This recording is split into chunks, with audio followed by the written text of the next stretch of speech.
Assalamu alaikum everyone. I am Wakas Iqbal, instructor at the Center of Excellence for Training and Development, Lahore, and a proud participant of Batch 4 TEVTA AI Teachers Training Bootcamp in collaboration with Rehan AI Teachers Training Institute. Today's discussion is about a topic that every Pakistani, every student, every professional, especially we teachers, should understand clearly. Understanding the basics of financial independence. Before we begin, let's remember a beautiful guidance from the Quran. Allah subhanahu wa ta'ala says, "And whoever relies upon Allah, then he is sufficient for him." Surah Al-Talaq. This reminds us that while we work hard, plan wisely, and adopt good financial habits, our ultimate trust stays with Allah. Today, our guest is ChatGPT, and we will explore how financial independence can bring stability, confidence, and growth in our families, classrooms, and communities. So, let's begin our conversation. Assalamu alaikum, ChatGPT. How are you? Welcome to my show.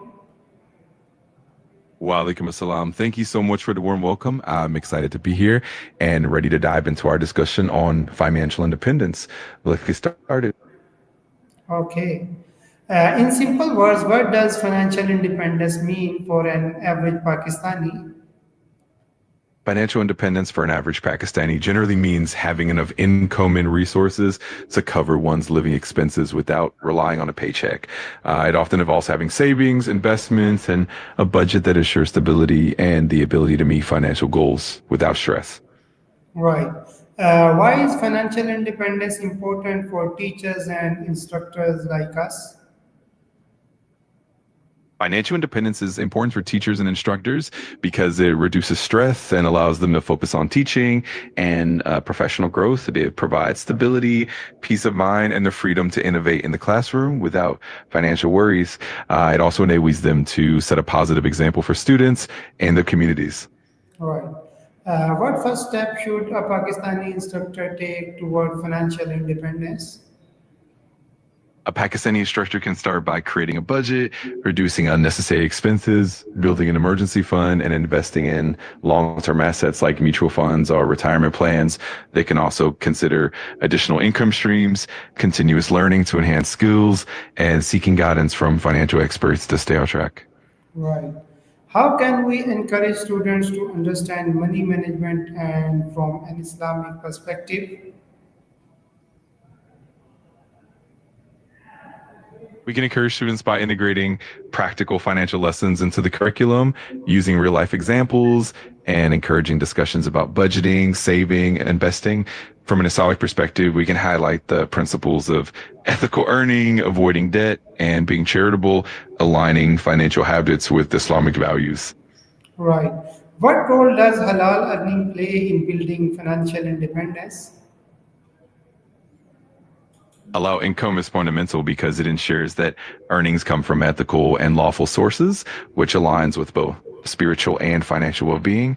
It builds trust, peace of mind, and a solid foundation for long-term financial stability. It also helps individuals maintain integrity and aligns their financial goals with their ethical values.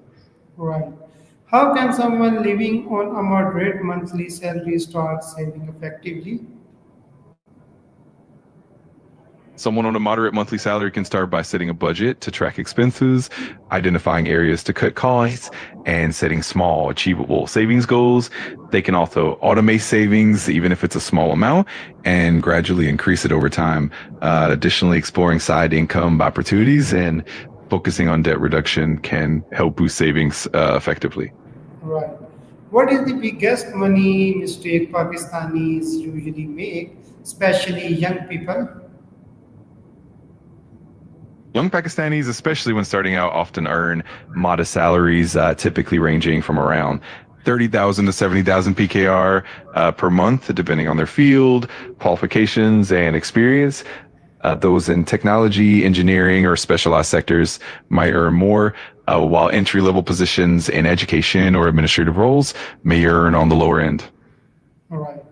How can we teach our trainees the difference between wants and needs? We can teach trainees by using practical examples, highlighting how wants are non-essential and often driven by desires, while needs are essential for survival and well-being. Interactive activities, case studies, and budgeting exercises can help them distinguish between the two. Encouraging reflection on personal priorities and financial goals also reinforces the concept. Right. As an instructor, how can I model good financial habits in front of my students? As an instructor, you can model good financial habits by being transparent about budgeting, setting savings goals, and prioritizing needs over wants. You can share your own experiences, encourage open discussions about financial literacy, and demonstrate responsible spending and saving.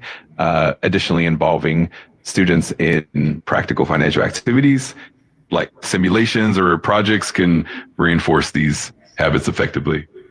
Right. What simple budgeting formula can work well in Pakistani households? A simple budgeting formula that works well is the 50-30-20 rule. Allocate 50% of income to needs like housing and utilities, 30% to wants like entertainment and dining, and 20% to savings and debt repayment. This straightforward approach helps maintain balance and financial health. Right. How can a person avoiding falling into unnecessary loans or credit traps? To avoid unnecessary loans or credit traps, one can focus on maintaining a budget, building an emergency fund, and only using credit when absolutely necessary. It's important to compare interest rates, read the fine print, and avoid impulsive borrowing. Additionally, seeking financial advice and focusing on living within one's means can help maintain financial health.